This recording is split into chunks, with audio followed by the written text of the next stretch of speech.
Okay, so yeah, cool. Hey people, it's Danny from Conscious Calisthenics here, back with another ex-vegan to carnivore person that was on a vegan diet for many, many years. And as you can see, he's looking very bulked. He's not looking anemic. He's not looking malnourished. He's looking pretty healthy and vital. And yeah, I just wanted to interview him, which his name is Patrick, for him to share his own story, to hopefully maybe inspire you, motivate you, maybe even give you some insights into why it's not good for you to be on a vegan diet if it's not working for you. And yeah, just we hope you enjoy this interview as much as possible. So yeah, thanks for joining us, man. Hey, you're welcome, and thank you for doing this, because I'm doing this mostly to reach out to somebody out there that might have been in my position. You know what I mean? Yeah. Like, had I had somebody say, "Yo, these are the warning flags," I'd have been like, really? Yeah, I'm on all ears, because I had to go through a lot of suffering in order to realize that veganism was not the optimal path.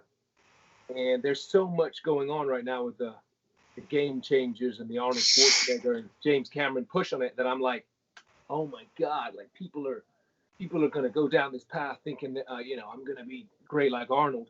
And even like me, I was the poster child, like Marcus Patrick, go vegan, for many years, man. Oh, wow. I was still pretty muscular as I was transitioning into vegan for a long time.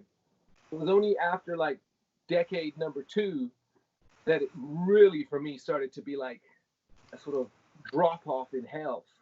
Yes, yeah, for sure. And that's, yeah, it's really good that you're someone that wants to share what you said you want to share, because it's like, so many people need to hear it, and so many people can awaken them to the truth around the whole vegan thing. So if you could give us a bit of a backstory in more detail than you just did then, like how long were you vegan? Why did you go vegan? And then we go on to some other things that lead on further on to that other stuff.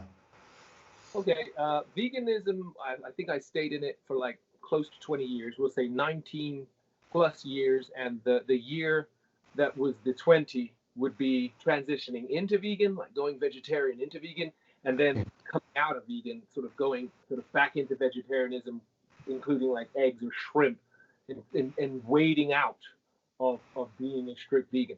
I did 6 years of raw vegan, man. Okay. I was so dedicated to this optimal health and optimal spiritual well-being that I was going to find out of this diet, that I even went raw, you know what I mean? Vegan. And so... And when you say raw vegan, is that like a high fruit-based raw vegan diet, or...? I tried a bit of that. I tried a very high green vegan diet, where it was all greens, very low fruit. I followed many different experts out there, you know what I mean? Not to be negative towards them now. Yeah.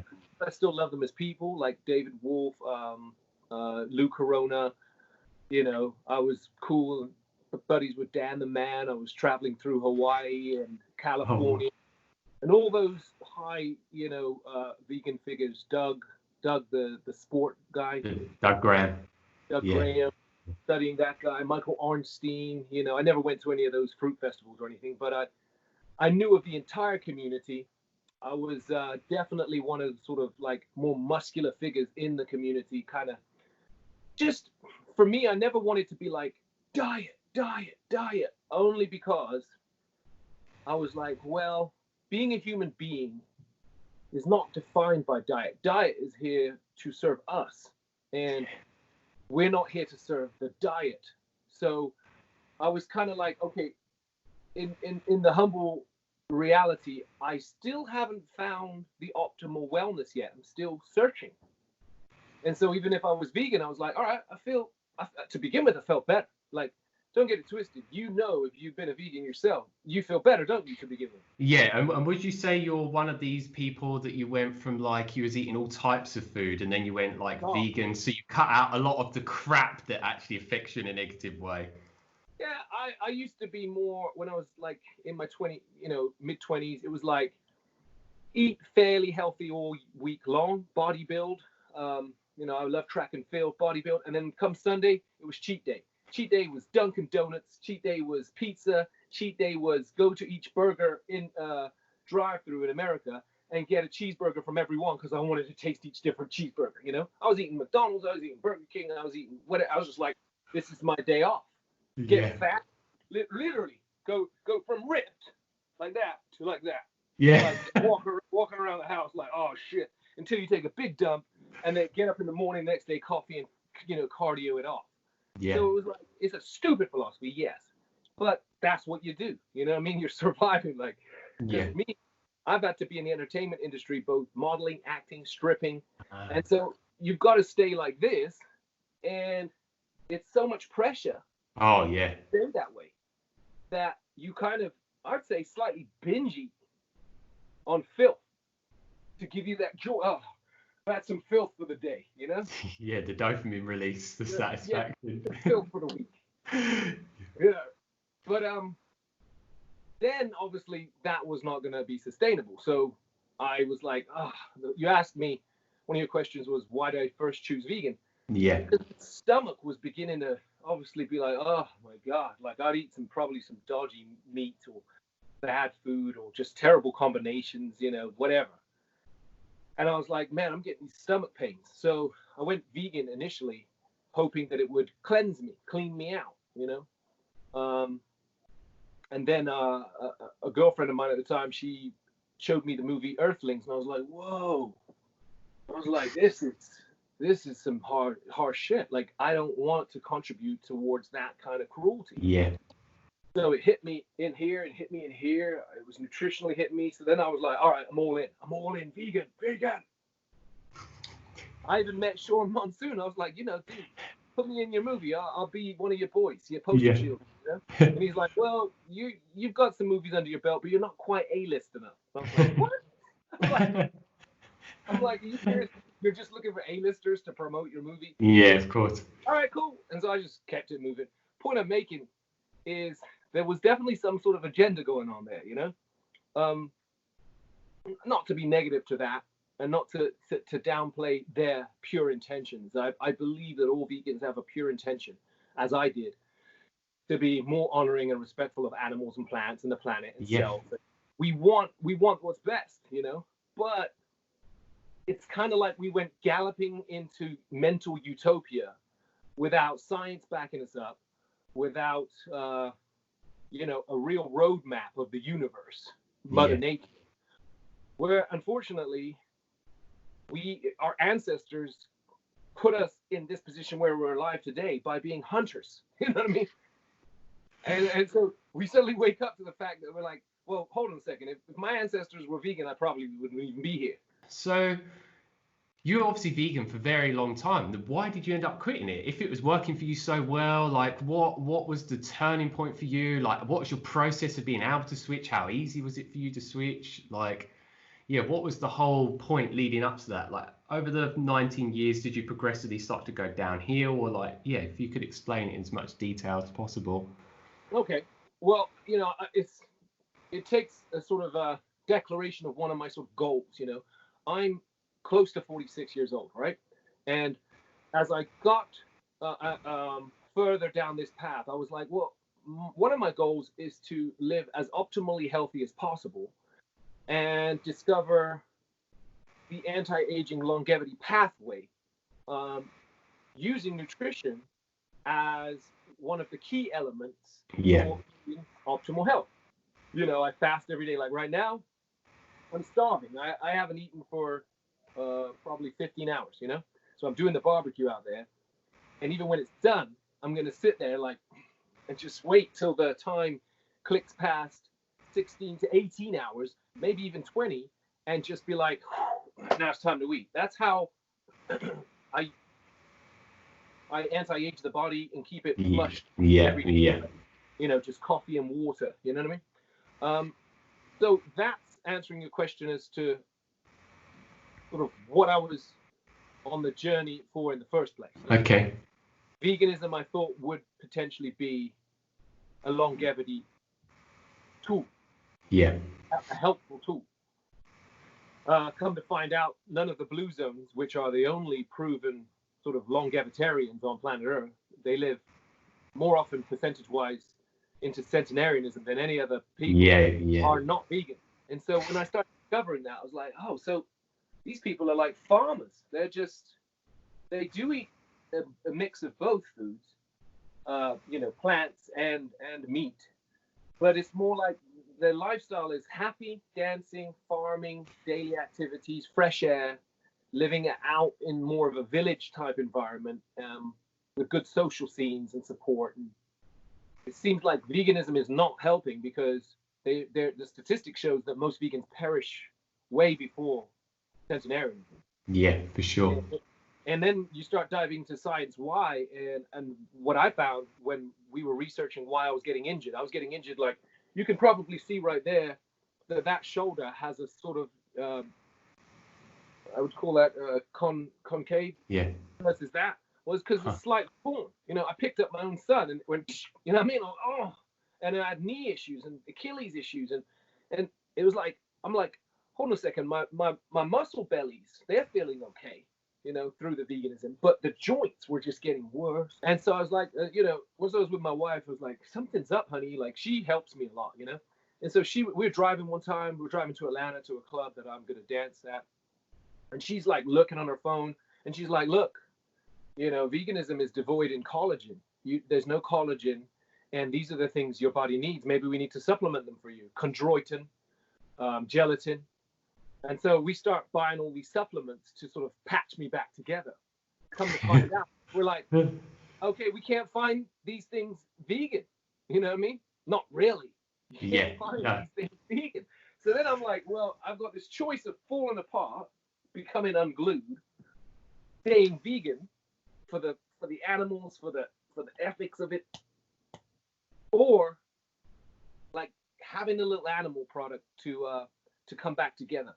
And it was one of those tough decisions I had to just make. Look, man, I got little babies. They need me around. They need me to be strong. They need me to be dad. I got to provide. I got to protect. You know, I got to be strong, and I got to eat the animals. That's part of the decision that made me go, I'm coming back out of veganism, back into savagery. You know what I mean?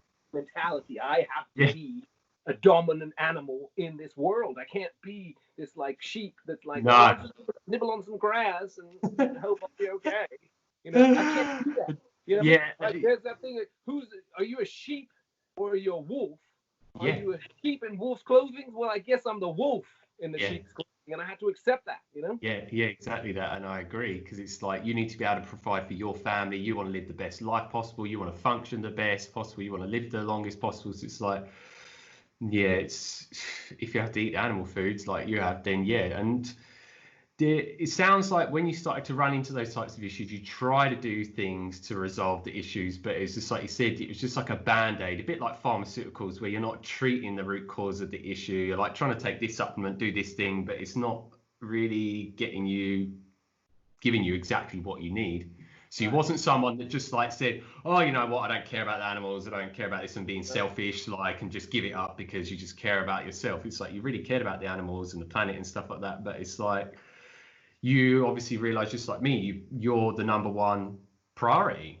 And if you don't function, your family's going to suffer. Everything's going to suffer in your life. And there's so many diehard vegans that say, oh, if you quit veganism, you are never vegan, and all this crap, and hate on people for it. And it's just like, man, you're definitely vegan. Like, how long you did it for, how long you stuck it out for, how much you try to make it work. I mean, in my heart, I still wish I was. Does that make sense? Like, I understand. I wish I could just be this peace-loving, apple-eating dude walking around the planet, you know? But it's unfortunate that it just, like Sean Baker, I had a podcast with Sean Baker, and he was saying, you know, you're probably the longest-lasting vegan I've ever interviewed. He said, how did you do it? And I said, well, I think because I had access to the income to buy so many expensive supplements, I was constantly looking for the answer to remain vegan. You know, I was like, my wife was mixing up Irish moss for collagen, putting them into little shakes for me and cakes or whatever, you know, jellies, and to try and get the sort of vegan version of the collagen. Whatever it was that I was gonna, you know, when I was vegan, I was determined to try to figure it out, to stay vegan. And it was for the animals, it was for the ethics, it was for everything that veganism stands for. It just got to a point where I suddenly had to like get to this spiritual place in life where I was like, okay, hold on. Life and death is God, the universe, Mother Nature. There's life, there's death. There's light, there's darkness. There's the sun, there's the moon. There's the summer, there's the winter. There's hot, there's cold. We are all going to die. I'm going to die one day. Obviously, I don't want to die now or tomorrow if I can help it, but we are all going to die. So if it requires me to take that animal's life for now, I borrow it and put it into the death realm so that I may live and my children may live. That's what I must do. I must live. I must live. Unfortunately, the animal must go to the death realm first before me. But guess what? I'm joining that animal one day, and one day it may not be an animal that eats me, but it'll certainly be some ants. You know what I mean? Or some worms, or some bacteria that uses my flesh as energy for it to live. So one day this will too be borrowed by me and given back to the death realm. And it was just that realization that I cannot, continue to chase the veganism and perish, like almost like a suicide mission. Oh, yeah. Yeah, it becomes like a very unself-loving practice in our life. Like, it's not self-loving at all. Yet apparently we're trying to be as loving as possible. Like, you can get to the point, it seems like maybe for you, it's like where a lot of vegans can do this, where it's like you're doing it for the animals and other reasons, but then you end up suffering and you just end up dragging yourself through not functioning and thriving optimally at all. And it's like, and like you just said, you tried so many different things. It sounds like you did what I did. I was like doing the research into this supplement, taking this combination of this and that and that and that and that. And it's like, if people like us couldn't make it work, how could the majority of people make it work out there? And we were very diligent with what we were doing and trying really hard and spending loads of money on things. It's like, no wonder half my friends quit and thought I was crazy. When I first went vegan, half my friends were like, fuck this, mate. I'm like, I can't do it. You know what I mean? How are you doing it? And I was like, well, I guess I was taking all the top shakes and this and that. And I was having fun. It was almost like, for me, it was like a science experiment to get access to what was the best foods, the superfoods. Remember that whole wave? The superfoods that are coming at you. Oh, I'm drinking more that superfood. Oh my God. Cha-ching, superfood over here. I'm running. I was just trying all these freaking superfoods. Yeah. You know what I mean? Come to find out, you know what? Since I've been trying to heal myself, the best superfoods I've found are simple: steak, eggs, and milk even. Like, I have to get lactose-free milk. Yeah. But if I get full fat, whole, lactose-free milk, they talk about dairy like it's garbage, but tell you get some lactose-free. Well, I don't know what it's like in England, but England milk was better than American milk when I grew up. The milkman would bring that good milk over when I was. Yeah, I remember, with the cream on top. In the glass. Yeah. With the cream at the top. Yeah. The bird would come and steal your goddamn milk. But I'm telling you, that kind of milk, there's something about the fat that was healing my joints. I will say this: if I drink too much of that milk, I notice I get a little fat, just a little bit of. I'm not. It's not as great for the aesthetics, but for healing, it's wonderful. Think about it: it's liquid, and it's got everything in it to grow a small animal into a big animal. Like, it's literally loaded with the entire spectrum of vitamins, minerals, amino acids, made by Mother Nature, with all the lipids. The one I get over here, it's got like omega-3, so it's anti-inflammatory. Yeah. And so, the problem is with that whole train. Oh, here we go. You gonna show yourself? Hello. Tyson, say hi. Hi. He's made a guest appearance. Yeah, cool. Hi. What are you doing in here? Huh? Go back outside with my. So apart from the joint issues you had going on, was there any other issues that you run into whilst on the vegan diet, or was it just mainly that issue? No, I'd say that there was a couple issues. The issues that I was experiencing were, I was getting cold a lot. I was getting depressed. It was like I was having to fight anxiety a lot. And I'm a guy that's the martial artist, okay? Like, you see, I'm like very like my dad's a karate teacher. So in order to fight anything emotional that was coming into me negatively, I would literally just be like,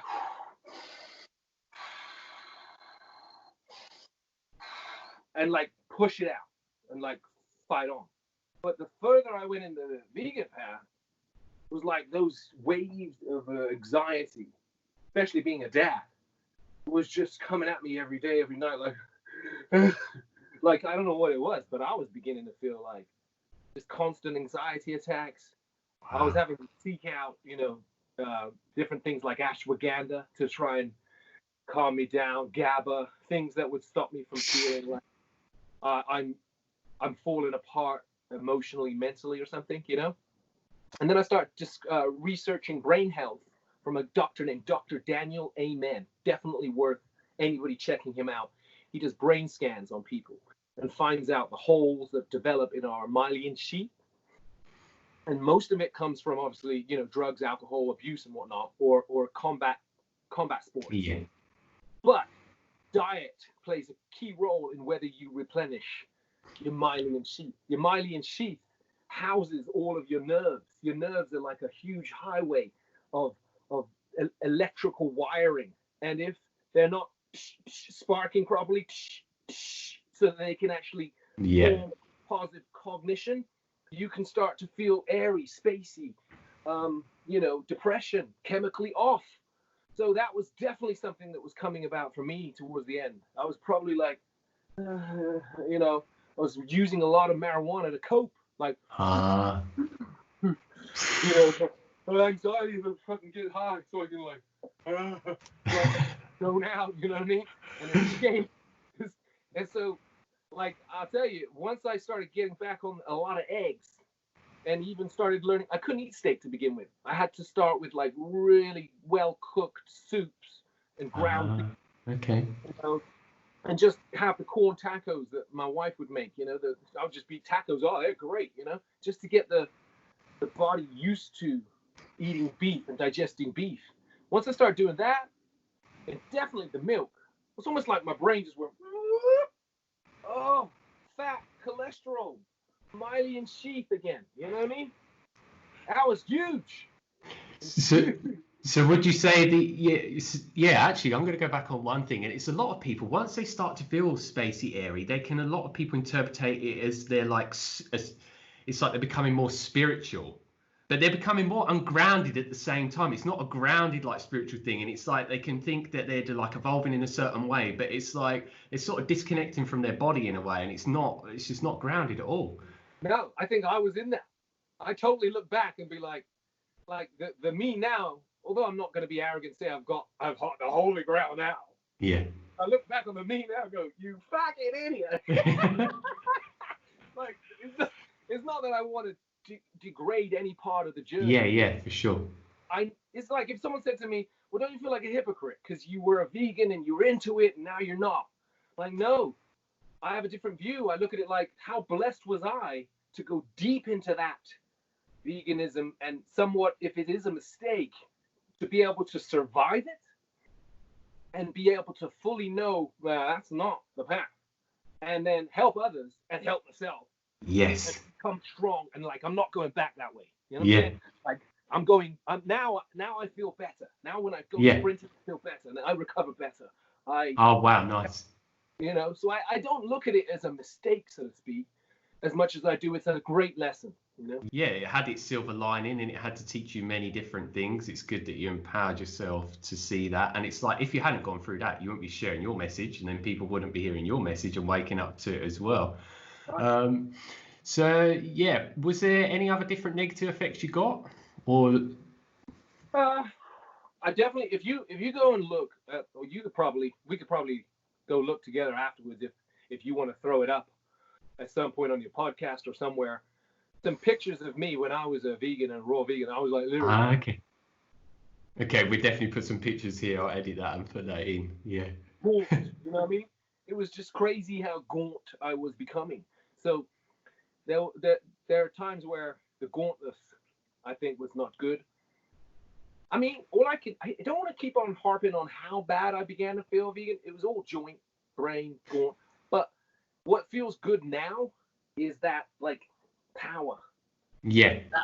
That, that slow feeling of, okay, well, I'm almost 46 now, beginning to feel again like I'm 25, 26.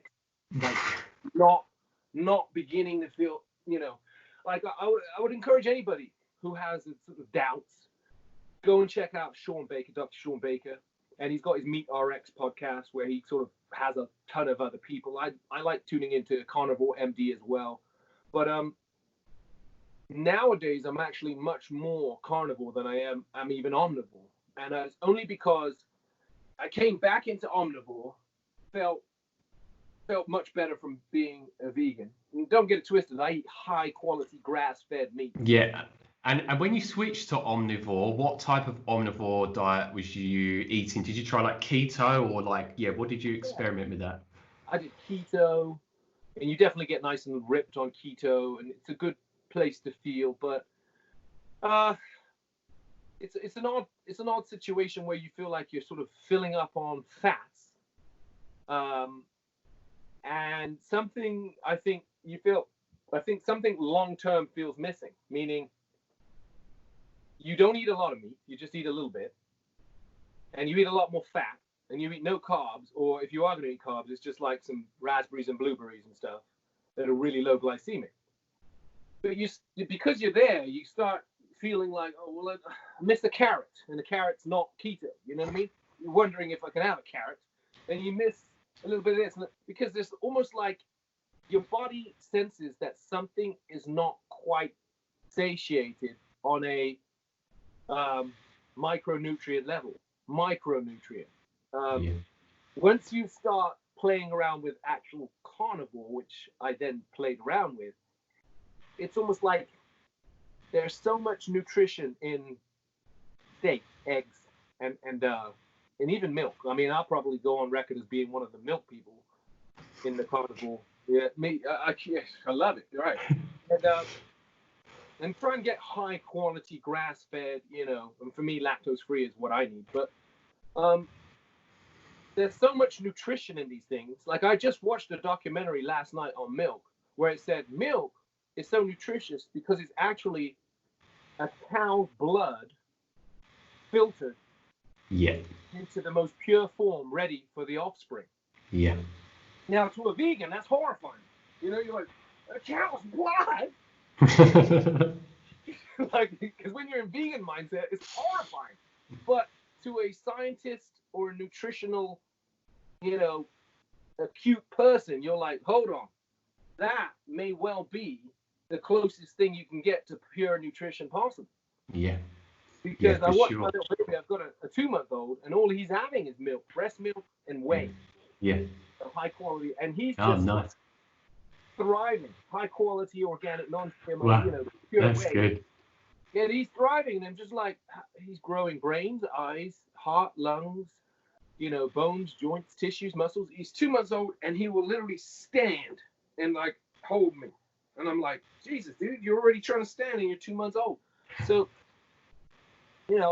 I really try to help take care of these guys as well so that they're strong.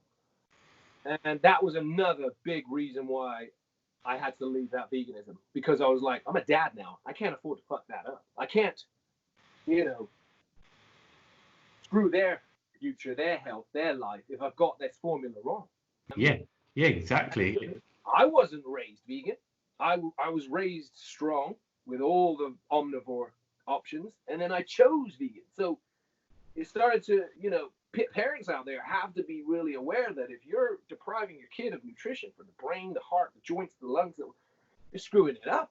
Oh, yeah, for sure. Yeah, without a doubt. And it's just like you see a lot of people do that as parents because they just become very dogmatic and very religious with their vegan beliefs, push it onto their children. Child doesn't have a choice and then they suffer, which is not good. But it's good that you are someone that woke up and made this switch. So when you switch from like veganism to omnivore, then carnivore, when you went from vegan to omnivore, how much of an improvement did you feel in your symptoms, like percentage wise, like estimately? And then when you switched to carnivore, how much more of an improvement was it for you? Because it'd be good for people to hear that, because not everyone switches from veganism to carnivore, not everyone tries carnivore. So it'd just be a good sort of thing for them to be aware of.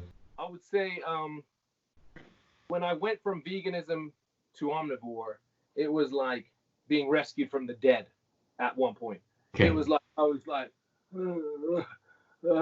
in this mode of like, oh my God, like it's just, and then I put some, I think it was shrimp or some eggs back in the system. I'm like, whoa, like whatever's in that I'm a very sensory person. I could feel it in my blood, Yeah. like, whoa, whoa, even my brain. I'm like, something's good going on up in here. Missing. Something has been missing all these years, Like you feel it surge through. It may well be the carnosine. It could be the higher available iron. It could be the fact that you're finally getting some gelatin, some chondroitin in your system. I then researched that, our intracellular matrix, which is the very thing that creates elasticity on our body, that holds together every tissue like a Spider-Man spider web. And that thing, the intracellular matrix, requires collagen and chondroitin, So without those ingredients, you are slightly like your spider webs, those white tissues that hold the red tissues together everywhere. Every vein, every pipe, every joint is slowly going,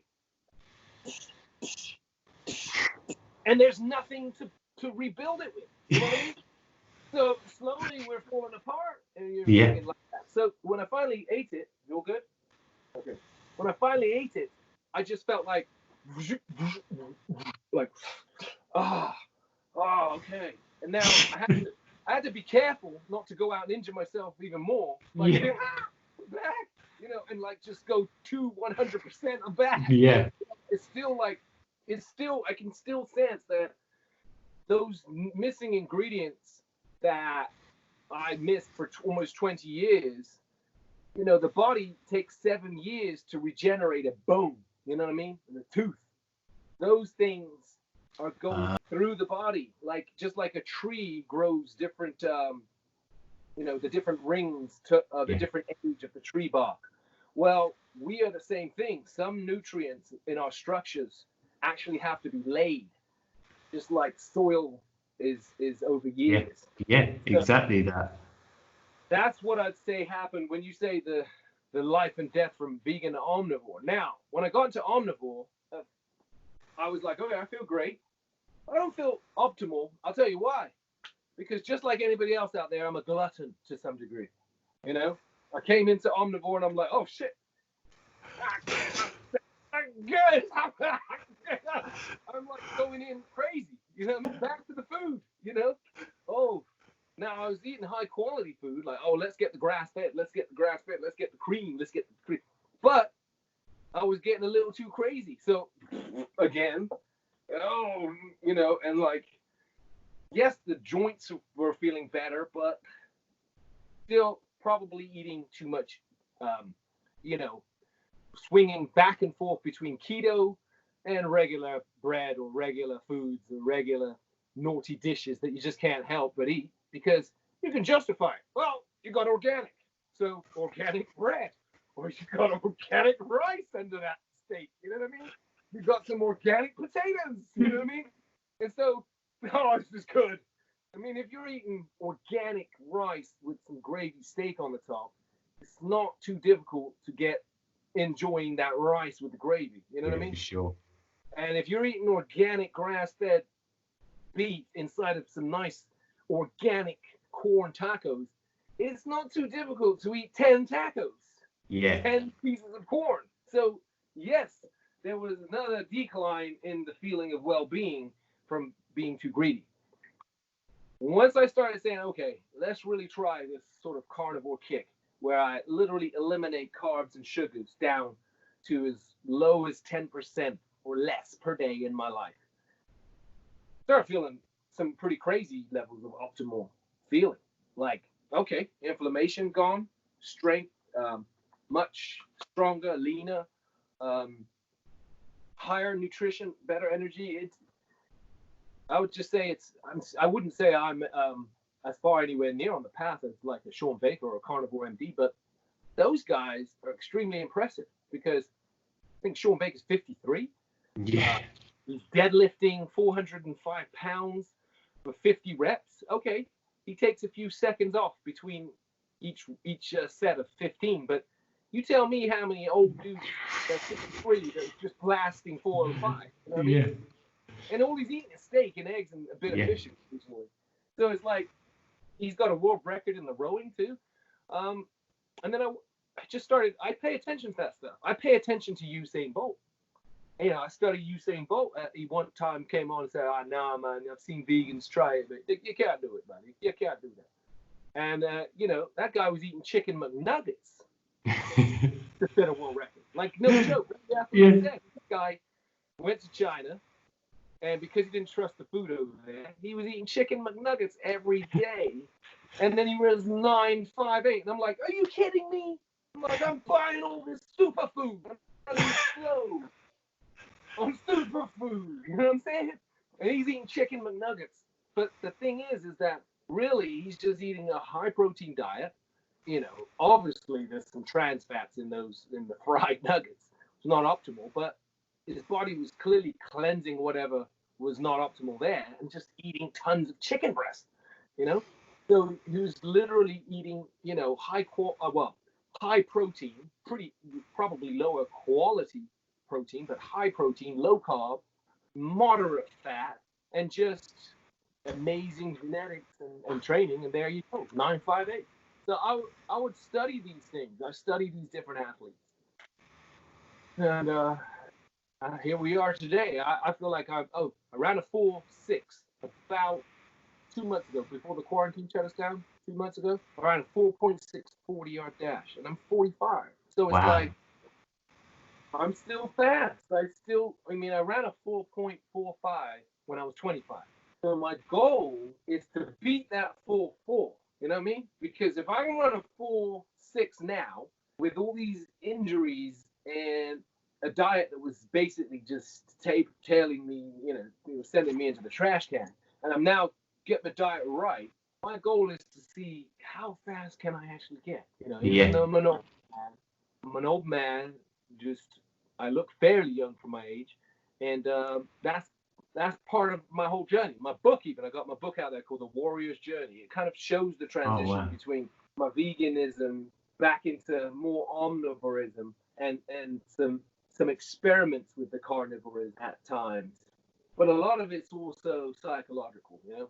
Yeah. Psychological, spiritual, you know? Yeah, for sure. That's amazing to hear. And would you say as well, like, how do you feel that it changed you just emotionally? Did you become more emotionally stable, and how did it affect you, like, mental health wise and cognitive wise as well, once you started making the switch? I'll definitely say this. I had to start being aware I had a bigger temper. And so I had to like your testosterone, you know what I mean, comes way back up. Before, that whole peaceful area, that was big in me at that point. Like, you know, people could just, I don't know, people could like talk trash about me or to me, and I just be like, oh yes, whatever, love, you know, love back at you because you can't hurt me. You know, it'd be in that like airy phase.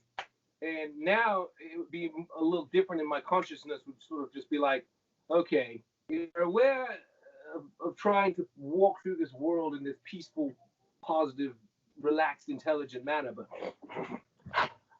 it was like I had that in me back again, which as long as I manage, if I can manage that well, it's very useful because it allows me to chase my goals. It allows me to chase the money I need, chase my intentions. If I got an intention, I'm going to get that done.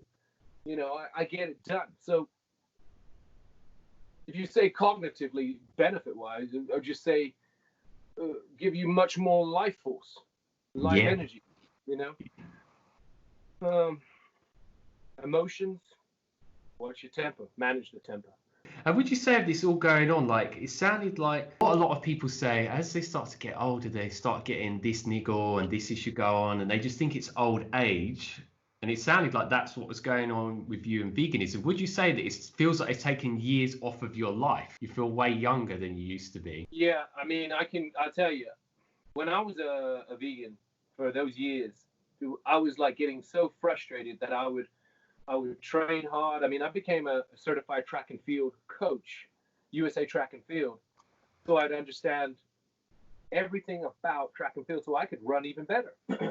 Not so that, I mean, I would coach some athletes and some people because I'm also a personal trainer by trade back in the day. But my own goals would be so frustrating because I'd go running, go to the track, go to sprint, and just get an injury. Like, oh, I'm like, did I warm up properly? Is it, I'm an idiot, you know, maybe I'm to blame. And these injuries would just come and come and come as a vegan. And it would be everything. Like, it would always be, you know, you'd be bouncing and you'd pull a calf, or this would pull, or, you know, your knee would hurt or something. And so that started to feel like you really are an old man. Yeah. You know, the more that occurs, because you just start feeling lame, like a lame animal. You know, ultimately we're intellectual animals, and if you're constantly lame, you feel like a lame animal, weak. So once I started putting more carnivore into my system, and I'm like, oh, not only can I go and run and come back like I didn't get injured, like, but the next day I wake up thinking, okay, I'm gonna be like sore, hammered. You know what I mean? Like barely able to walk, and I'm like, oh, pretty good. Like, it's quite shocking that my body is not inflamed. It's like you're shocked about, like, oh, like I ran 10 sprints yesterday and there's no freaking inflammation. And now I'll tell you, I did some experiments where I came back and thought, screw it, I'll have some carbs for once. Oh, the next day I'm like, oh, you know, I get up out of bed, I'm like, oh, you know, I'm walking like that. Oh.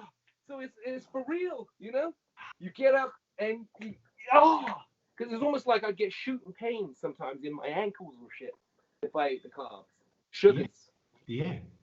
The sugars do something. They go deep into your joints. I don't even know if they're the things that cause like spikes or gout or stuff that's really painful. Yeah. Because if I come back and have steak and eggs, you know, it's just a weird. Yeah, and it reminds me of like what you're saying. It makes you think about as a child and what I used to do. And many people, you can throw yourself around so many times you don't break bones and you recover really quickly. And it sounds like, yeah, it's like put you back into being like as a child again. It's like, yeah. Yeah, it's quite exciting because, you know, having been on the other end of that where everything does hurt and you are getting injured, and then, you know, I would say I've only been doing the hardcore carnivore thing about a month. Okay. Before that, I was like carnivore, keto, carnivore, omnivore. You know, so it's only been about a year and a half since I transitioned away from vegan. Okay. So I've been like, you know, enjoying this newfound feeling of more optimal health. And I also try to share this with the most humility possible. Like, look, I haven't got all the answers here. I'm just telling you that having transitioned away, it's pretty freaking amazing. And it still feels like, oh, is this for real? You know what I mean? Is this for real? Like, I'm chopping down, you know, I'm throwing up some steak going, that's pretty freaking good. Now, is this for real that that's going to make me feel better? It does. I'm like, I'm having you know what? I was researching something that said chocolate milk is the best thing for athletes to recover. And I'm like, really? That's quite contrary to all the things I used to hear. Chocolate milk? So obviously I tried one which wasn't lactose free, and for me, it was delicious. But the next day I was just like, yeah, you know what I mean? And stinking up the house. And my wife's like, no, honey, no.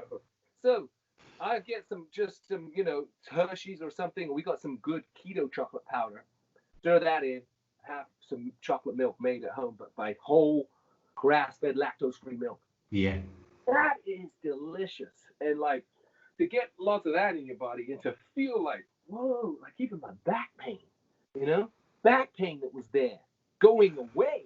And I'm like, because you know, like when you got back pain, it's no good, man. Yeah. You're feeling old then. Yeah. And hey, the reality is that part of my job is doing this. Yeah. I have to twerk. This whole stupid rage of twerking that comes along with dancing. I have to do that. You know what I'm saying? And so that makes your back. You come, oh, you know, it's like people don't realize that's just a freaking workout. Flexing your spinal erectors, flexing your abdominals, back and forth. It's stupid, but it makes the bread. So the bottom line is, you got to do it. If you got back pain, you're feeling old. If you ain't got back pain and you're feeling young, then to every human being out there that's suffering, I would say at least give it a try. If you're suffering, why wouldn't you want to give it a try? Yeah. So many people are saying, pain went away, joints healed up, psoriasis healed up for one person, depression healed up for this person.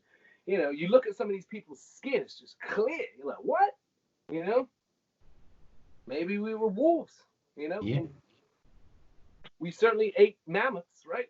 Yeah, for sure. Yeah, the proof is in the pudding. Like, literally, it's not like you can look at, like, science is amazing. I love science, but I don't need science to prove the benefits people have been getting from the switch, as it seems like it has been for you. Was it really hard for you to make the switch? Did you find it really hard to eat animal foods at first, emotionally or mentally? Was it really easy for you to switch? Like, what did you have to go through? Did you have to start, like, getting rid of a lot of brainwashing that you had and just a lot of the programming? I think it's good for people to hear that, because a lot of people find it hard to first make the switch because they have such a connection to the animals, they don't want to harm them. So yeah, if you could elaborate on that, if that's okay. Well, there's two reasons why. One, I was big into, and I still am big into, spirituality. Individual spirituality. Like, I'm not religious, but I'm deeply spiritual. So I've traveled the world. I've been to Jerusalem. I've been to Greece. I've been to the Egyptian pyramids. I've been to, the Athens. I've been to all these landmark places where different spiritual guru / religions originated, so I could try to understand spirituality as an attempt to get closer to God, right? And so for me, being somewhat vegan was my also attempt to get closer to God. I literally was like, I'm gonna get closer because I'm pure, And so then when that starts crashing down, you're like, hold on a second, I'm just gonna end up dying, like withering away and breaking apart. Like, that can't be God. Like, God didn't put me here to fail, to become weak. And I'm clearly not abiding by the law of nature that was clearly put there in order for me to. So, not to mention scriptures talking about, eat the meat but not the blood therein, or different Essene gospels. Essenes that don't eat any meat, you know what I mean? Because they're so pure and holier than thou. Buying into that at that point. Like, I gotta get pure and clean and cleansed. So I'm going down that path with psychology at times. And then I'm like, all right, hold on. All right, look. At the end of the day, if Mother Nature is a cycle of life and death, and I need to eat this meat in order to live, I'm going to have to eat it. I'm going to have to feed it to my children. If that's the way the blueprint of life works, that was the spiritual thing I had to shift out of. I was even going down justifications. Well, maybe Peter was the fisherman with Jesus in order to teach us. And my head was like trying to find spiritual, footholds or rungs on the ladder to grab as to where the lessons may have come from spiritually. So spiritually, it was like I got to find a grasp hold as to why I need some fish, some meat. Scientifically, my father's, he's completely agnostic. So he was just like, look, son, you need it for the health, for the wellness, for the strength, and science. So science, I was just like, but then on a spiritual side, emotional side, I was like, but I feel so guilty. I'm now going to chew up a little animal. Even when I was first eating a shrimp, I was just like,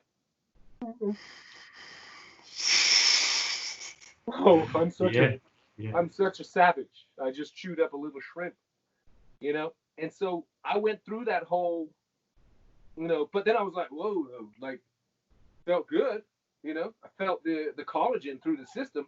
And like being a dancer, like my body has to move like this. Yeah.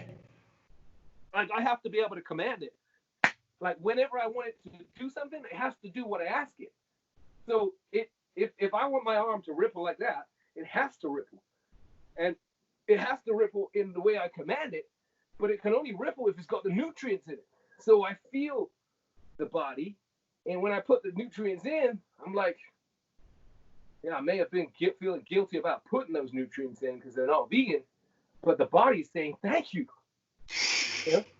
The body is saying, thank you, man. Like, I've been denying the goddamn body what it needed. My spirit, like, being too, and guess what? I started noticing something about myself. I noticed I was being too kind in life to other people. Like a new side of me came about, which was, I'm gonna show it to you. Ready? Fuck you. It wasn't that I was like wanting to be that. Like, I'm not that kind of a guy that wants to just go around saying, "Oh, you want to fucking fight, Conor McGregor? You want to fucking fight?" I'm not one of those. Okay, but I was getting too much the opposite of it. I was becoming too much like, yes, yes. Oh, turn the other cheek. Oh, oh. You know, I was becoming too feeble, weak, soft. Now I'm like, and it's not that I want to be that, but you need that in life, man. Yeah, exactly. You want to... You need some of this in life. You can't just get beaten down into like. I saw this one vegan. I don't even know who she was. She was like, it was a mosquito on her arm, and she was like, yes, feed. And I was like, what? I'm like, what? I'm like, I'm a part of that? Hell no. That's some stupid shit right there. So I was like, okay, I gotta, wherever I'm going, it has to make sense. It's balance. So there's all these different notes I'm just giving you that brought me out of that. And when I do the animated stuff, it's just to sort of show you where my brain goes when it comes to how I escaped from myself. Okay, because I'm like, veganism to some degree is just like, bye. You know what I mean? That's what it feels like. Like, and you're battling yourself, like, oh, I feel guilty. Even to this day, I still sometimes feel guilty. I'm like, yeah, sorry, cow. Yeah. You know what I mean? Like, I still say sorry, but I say thank you, like Avatar. Thank you, animal, for your sacrifice to me. Thank you, Mother Nature, Universe, God, for the food. Thank you for the strength. It is what it is. Yeah, and for guess sure. what? If you don't like it, Mr. or Mrs. Vegan, fuck you. Yeah. That's how you feel. You know what I mean? It's sorry. You can carry on with that. You know what I mean? Until you experience for yourself the kind of shit that you're going to experience that I went through. Because if you can go 20, 30 years and show me that you're strong and ripped, and I don't mean all these like flimsy people that are just like, oh yes, me. Fuck that. You can't fucking run. You can't fight. You can't lift. You're not strong. And I don't mean to be mean. It's just be fucking realistic. You know what I mean? Yeah, and it's all about the survival of the fittest. Like, literally, that is what it's like. It's a dog-eat-dog world out there, and like, literally. So it sounded like it was like what happens to a lot of vegans I see. It starts to sort of feminize a lot of men. For a lot of men, it starts to make you more of a beta male. You're not becoming an alpha male, or it's like it's having negative effects on your hormone production, like testosterone, progesterone, DHEA, like all these really key hormones to function and feel your best. I definitely feel that. Once you started eating animal foods, you noticed benefits from it. You had a lot of vegan programming and brainwashing. Did you find over time, as you started getting more benefits in eating animal foods more consistently, did you over a period of time start to get rid of a lot of that programming and brainwashing? Was it a gradual process, or was it an overnight process where it just all went? Or what was your process with that? Yeah. And like, I'm still a loving person. Like, you know, to my former vegan friends, compatriots, I still wish them nothing but love. And anybody who wants to be a vegan for their own journey, you know what? Good luck. Go on it. You know what I mean? Like, I'm not gonna hate I don't even want to get into that like vegan versus carnivore game. You know, like, I ain't got no mental time for it. I'm more thinking about, well, here I am now in my life. How do I get from here to here? Mentally, physically, financially, biologically. I'm a very like improve. Take care of my wife, take care of my children. I'd say it's still there. It's still something that, you know, even doing this interview, it's like still pushing that out. Yeah. Because I'm like, maybe there's people out there that are wondering, well, why are you not vegan anymore, Marcus? Because a lot of people who know me in my stream, you know, of followers are going to be like, well, he was our vegan muscle boy. So I'd say it's still there. But what's more important? My health, my wife's health, my kids' health, you know, a bunch of gossips? Not really. Like, you know, if the pseudoscience is pseudoscience, oh well, pseudoscience. Like, I can't really waste time with it. I've got to get my life together, get my life on track, get my baby's lives on track, eat my wife healthier. I noticed my wife got healthier the more she ate the meat, and found a way for her to have her little bit of milk and her horchatas. And just to me, I'm still like chasing betterment. Veganism was kind of like maybe a detour into learning, okay, there are probably still some plants that are medicinal. Like, I still think that you may find, as Vince Gironda used to teach his athletes, that one day a week on certain vegan food is cleansing.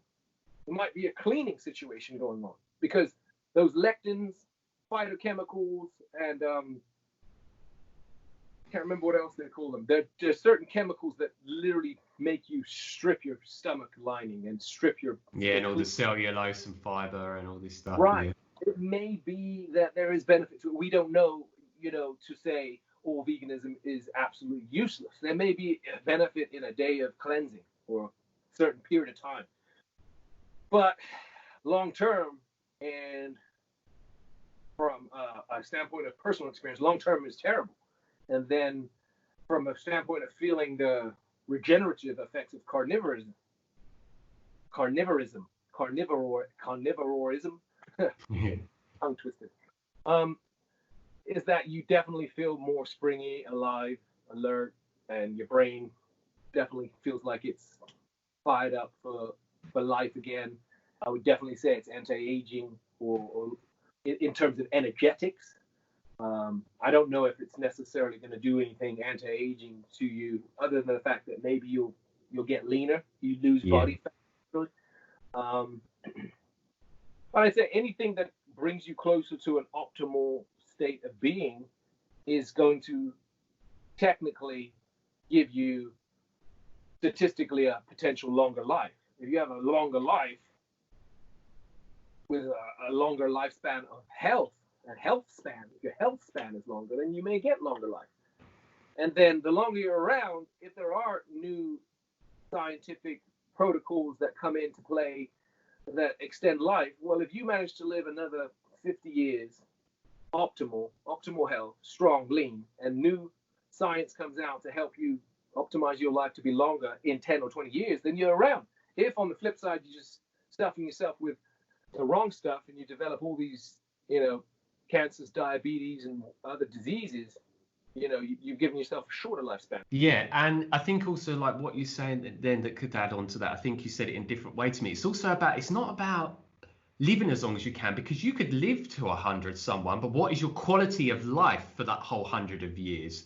Were you not functioning optimally and you couldn't really move around that much, and like you didn't have good energy levels? It's like there's some people that live to 100 and they have a great quality of life, and there's some people that just they end up with so many health issues and stuff. So it's like about like, what is the quality of life with the longevity, for sure. And it seems for you're really going in a direction where it's going to give you the best quality of life alongside the longevity. Maybe the vegan diet, you would have lived long from it, but maybe you would have just kept going down and down and down and downhill and broke down. And I'm sure it would have took a lot of years off your life at the same time. My goal of sprinting is not necessarily the most scientifically healthy goal. I know that, and yet I still pursue it just because I love it so much. So I always feel that love is really important as a sort of a beacon, in this infinite reality that we all exist in. And, you may have a complete different reality to me, different goals, different partners, friends, different location in the world, as do many of your viewers. But for all of us, the one common theme that I think we have is the beacon of love, which is hope for your life.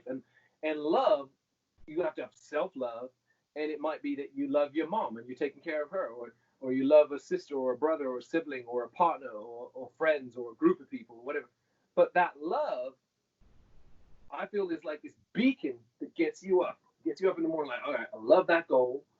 I feel that goal will drive me, and like I have love for my family and love for my goals, and my goals are to feed my family. So love of my family and love of my goals married motivate me. Yeah. There's this motivation. And so what what's going to serve my family and my goal. And so I use the goal of sprinting more as a sort of marker, a beacon. Like, it keeps me in shape. Does that make sense? Like, the fact that I'm able to run so quick, it keeps me youthful, and it keeps me chasing a dream that can take care of them. Yeah. And keeps me trying to discipline myself. So if I'm thinking, oh, that dirty little piece of cake looks pretty freaking good, no, it's not part of my love. But it's just going to give me inflammation in the morning. Yeah. So let's leave that dirty, tasty cake out of the equation and go eat your steak and your eggs or something. Yeah. Yeah, it sounds like the sprinting, like as with many things, it's like you've got into the sprinting for one reason, but it allows you to be disciplined in many other areas of life. And also, as you know, sprinting really helps with human growth hormone production, testosterone. But you wouldn't have been able to do the sprinting so consistently on a vegan diet because it was breaking you down. You was having injuries. So it's like breaking it down big time. Yeah, the diet switches allowed you to do that. So then that is in giving you all those benefits and longevity improving benefits. So it's like it allows you to do so many other things that you wouldn't have been able to sustain in the past on a vegan diet. I would say this. I think that, I had no clue. I ran 4.45 at a Morris Brown combine in Atlanta. Somewhere I've got it on tape. Proof, evidence of it. I've got to find it. It's on a VHS tape. That's how old it was. I had no clue that I was like 1/10 off the world record back then. Do you realize that? That's how quick I was. You know? Wow. But I went on a vegan diet and so it's evidence, like, to any youngster out there, like, yo, be careful, man. Like, that Cam Newton just ruined his career on a vegan diet, you know? Don't go being a sportsman like I was and go on a vegan diet thinking it's the holy grail of sports, because it's the death of your sport, you know? So it's like, that sucks from my perspective. Now I'm having to rebuild it, and I'm resilient enough as a spirit. I'm like, fuck it, let's give it a shot, Yeah. Maybe old, but I take care of myself, and I might be able to go and do it anyway. That's, for me, an inspiring message. Like, for sure. Yeah.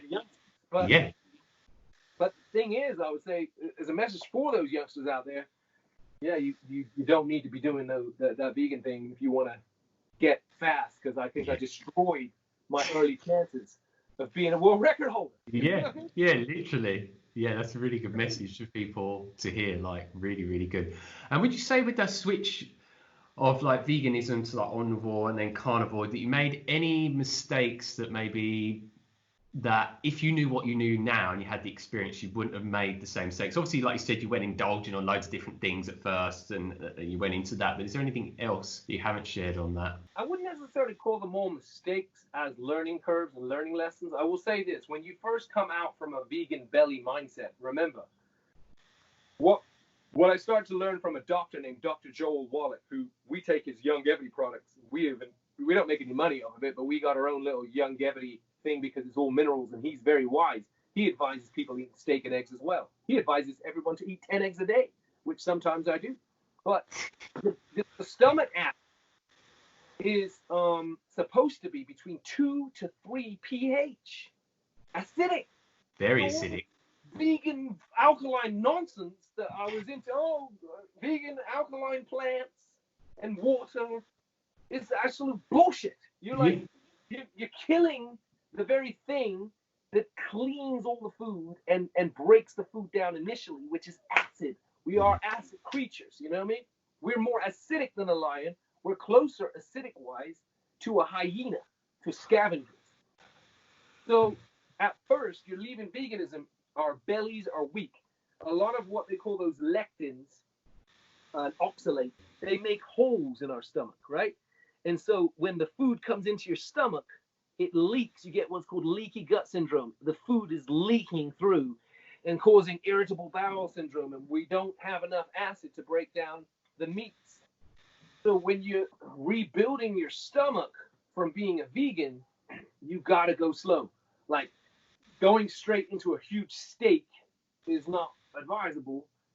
You can't mentalize it. Your stomach isn't going to be able to really take it and digest it. You probably haven't got enough acid in your stomach to take care of it.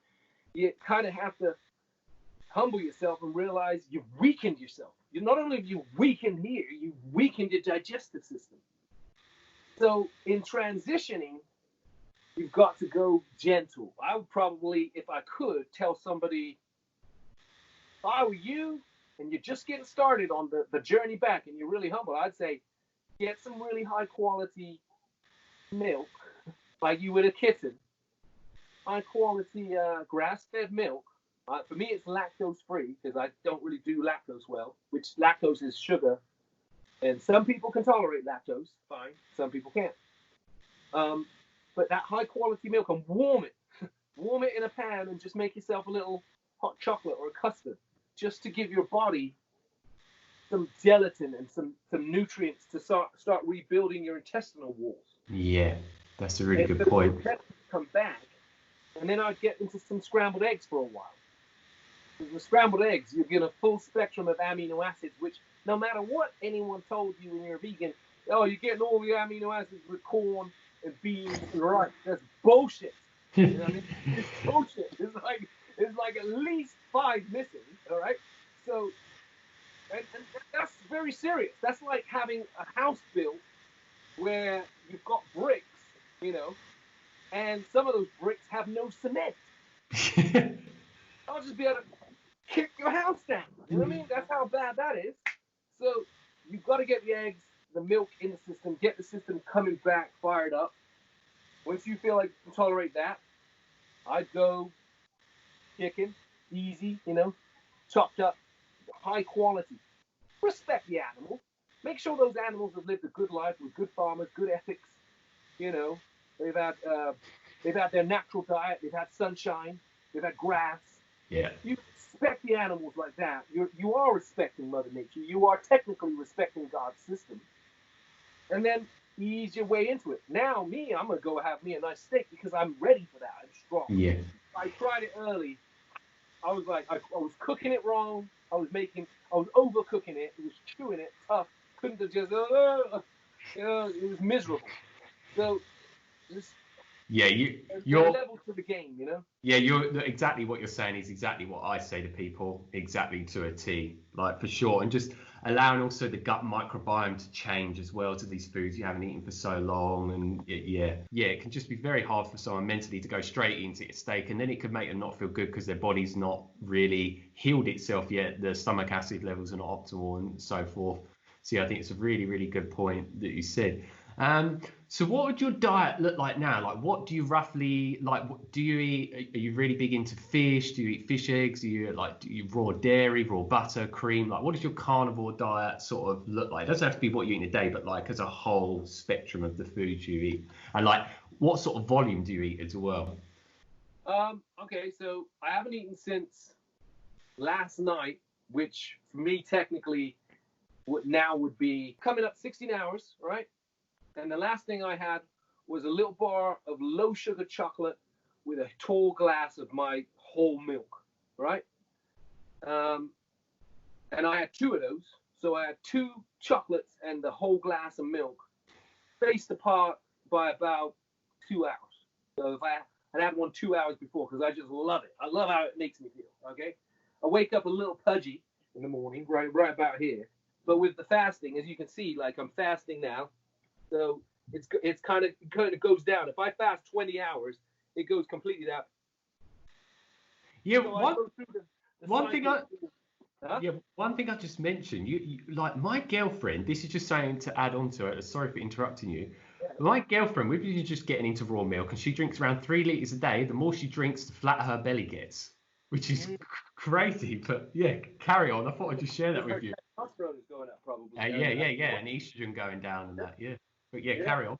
Getting our hormones right, and that's a big thing. Like once your hormones get right, it's like stuff gets much easier. I tell you what, when I was towards the end of being vegan, I was feeling so frail that, you know, as a fighter, you're supposed to be able to block things. You know what I mean? Like if someone's kicking, I'm supposed to be able to block it to stop it from hitting my head. If you're not a fighter, this just sounds like a pure insanity. But if you're a fighter and you're fighting somebody and someone throws a kick, you got to be able to block that sucker like that. By the time I'd gone through my 20 years of vegan, I felt like literally that would probably break, and it would put me in the hospital. Okay, I was just becoming feeble. So when they say, you know, milk does the body good for the bones, it's because of the absorbable calcium, iron, vitamin D, vitamin C, all these things that are also transported into our cells via lipids. If lipids term, layman's term, means via fat, oil, like oil. Our cells allow in things if transported with oil. Then it gets in. Then we get fed on a cellular level. If it's water, just like it will permeate. It won't permeate. Sorry, it will run off the cell. There's just like water, raindrop, shower, off. The oil permeates into the pores. So once you get that milk in, you start feeling it permeate. You know, the lipids, the fats. Yeah, for sure. They permeate in and nourish our bones, our joints, our tissues.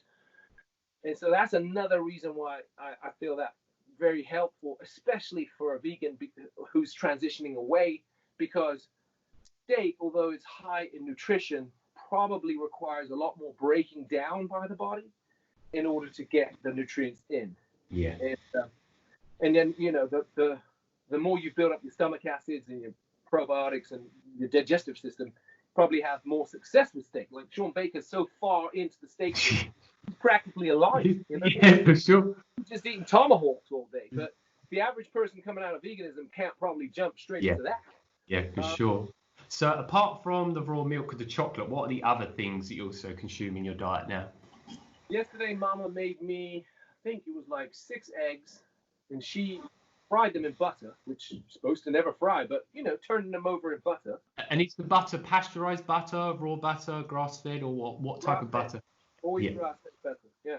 You can get this one called Irish butter here. It is pasteurized Irish butter, even here in America. So I always go for the Irish, because when I went to Ireland, I was like, wow, this place is lush and beautiful, you know? So I kind of have a feeling that the Irish have a blessed land. But so there's 6 eggs, and sometimes I'll have them sort of runny. But when I'm eating them, I'm going to be honest, I'm a ketchup-aholic. I still haven't been able to let go of my ketchup, okay? Ketchup. I put a little squirt of ketchup on my eggs, salt, knock that out.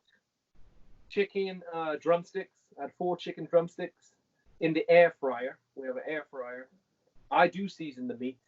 I'm not into, you know, eating something that tastes like ass. You know? Just super plain, I'm carnivore, but I need some seasoning, man. I'm gonna enjoy it like the seasoning is on the steak, you know, and some barbecue sauce sometimes. Okay, yeah, it's not optimal, but it's so minimal. If I'm not having inflammation from it and it makes that food enjoyable, boom, I'll go with that. So yesterday it was only 4 chicken drumsticks, 6 eggs, and 2 servings of milk, which were pretty big because my cup is a mammoth of a cup. Yeah.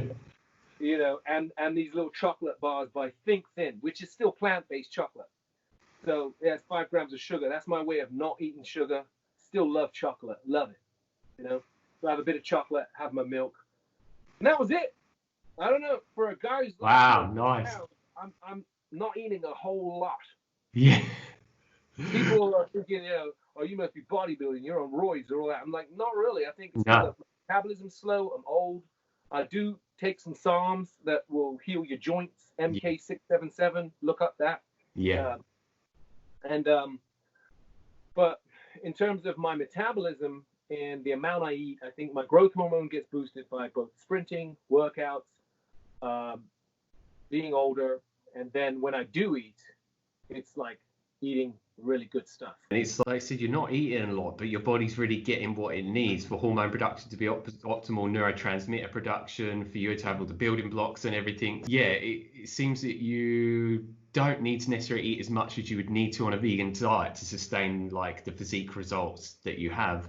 Now, I've always been kind of this way inclined. So even vegan, people will be like, well, you're a pretty muscular vegan, Marcus, you know? Yeah, but I was falling apart. There's a difference. Like, I wasn't obviously as muscular, and what muscle you see me as a vegan probably were not aware how my joints were feeling. Yeah. So, You know, like even like here, you'll always see me massaging. I'm just on like there is a joint I'm rehabilitating, and then I'll get my machine like the booster, and that's completely off topic, but I'll do this to the joints to create blood flow. You see? Yeah. If I do that and have the milk, that's too long. That and the milk, it's like the blood flow brings the milk into the tissue area that was damaged. I learned that from watching a guy named Bamboo Healer, some old Chinese guy in Australia that just whacks old men in the back. Look it up, Bamboo Healer on YouTube. The old men that like can't move their backs, he just whacks them with bamboo for an hour, and it bruises them. But the bruise creates the blood flow. Yeah, sure. And that's what they used to do in the Chinese mountains when they couldn't have hospital for martial arts injuries. Oh wow. That's really... So when you manipulate blood flow with some type of hammering, and you've got the nutrition to send to the area where you've created the blood flow, you get increased healing. And apart from like what you ate in that day, are you a massive fish eater? Do you eat all types of meat? Do you avoid any types of meat or fish or any animal foods? Is there any ones that you don't get on with so well? Like what is the whole, if you used to say your whole menu of foods of what you eat and what animal foods you don't eat? I keep it pretty simple. I mean, I love salmon. I have that every week. I mean, maybe a couple of days ago, I had like, what's that, an 8 ounce, 16.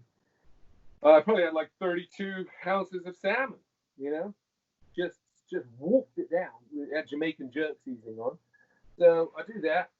Tuna, the problem is with tuna, I hear negative things. It's kind of dry. If you try to get the one you cook yourself, it's kind of dry. I'm not really into canned food unless I'm in an apocalypse. So tuna, I liked it when I was young, and sometimes we'll try sort of like a tuna mayonnaise type. I've tried the tuna mayonnaise sandwich when I was transitioning omnivore. And it's tasty, but tuna itself is a very dry fish. So then you want to have the mayonnaise and you find yourself going back to the habits of having sandwiches. You know what I mean? So, which is no good. So if I keep it simple, like the greasier fish, like the salmon, the steak, which is great, the barbecue. I do have Flying Dutchman sometimes, which is burgers with a piece of cheese on the top. Always get the organic grass-fed cheese if you can. Put that on the top of the burgers, and then I can't help but have some ketchup with that. Okay, I get spicy ketchup. That's not, protocol ketchup. That's my vice. Okay, I love ketchup since I was a kid. Yeah. So I put ketchup on it.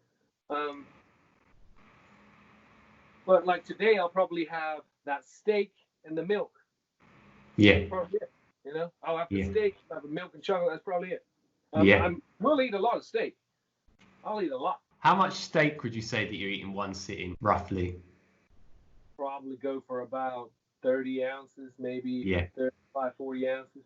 Like I started turning into more of a lion about it. If I, the more I studied Mother Nature and animals as well, which I advise anybody to do out there who's concerned about this. If you study the amount of meat that true animals eat, the more powerful animals, okay? Oh, yeah. You look at a bear, you look at a wolf, you look at a lion or tiger, you look at an alligator. And there was this whole thing about, vegan animals live long. Check out the lifespan of a crocodile, man. Some of those suckers would be living 350 years, Wow, I didn't know that. Wow.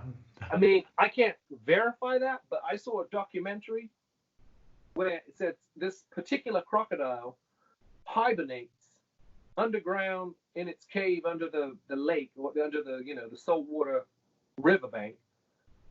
Can hibernate for up to a year because it knows how to slow its heart rate down and slow its metabolism down, and it's just one of those creatures that can do that.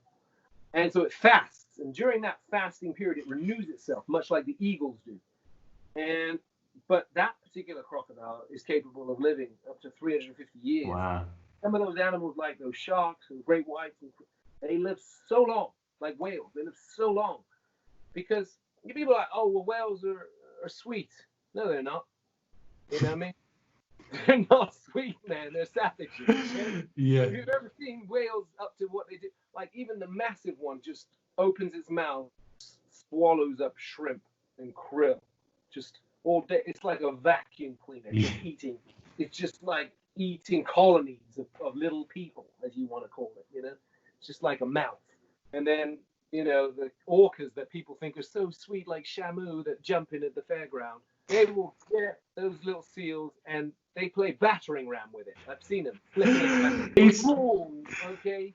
And yeah. they feed it to them young. They smash it about, they tease it, they hurt it, right? That's another thing people think, that the animals that are in the sort of our care are getting a bad deal. And, you know, it's quite true. Sean Baker says that they're actually getting a much better deal than Mother Nature. Mother Nature, you know, is savage. Yeah, for sure. It's like I looked into, I'll just add on a little bit to that. I was looking into someone that is a very high level beekeeper. And with the queen bee, when the queen bee's alive, the other queen bee that's been developed is in a cocoon. And then when it's going to break free from the cocoon, it comes out. And what does it go and do? It executes the current queen.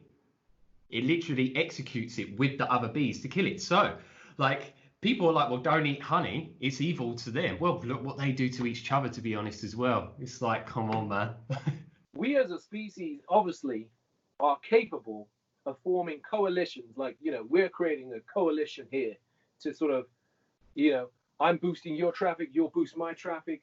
I'm entertainment for your people. You're going to be new entertainment for my people. So we created a unity. So we as human beings have the capability of doing that. And some animals do, like wolves, you know, the wolf pack, they're loyal to each other.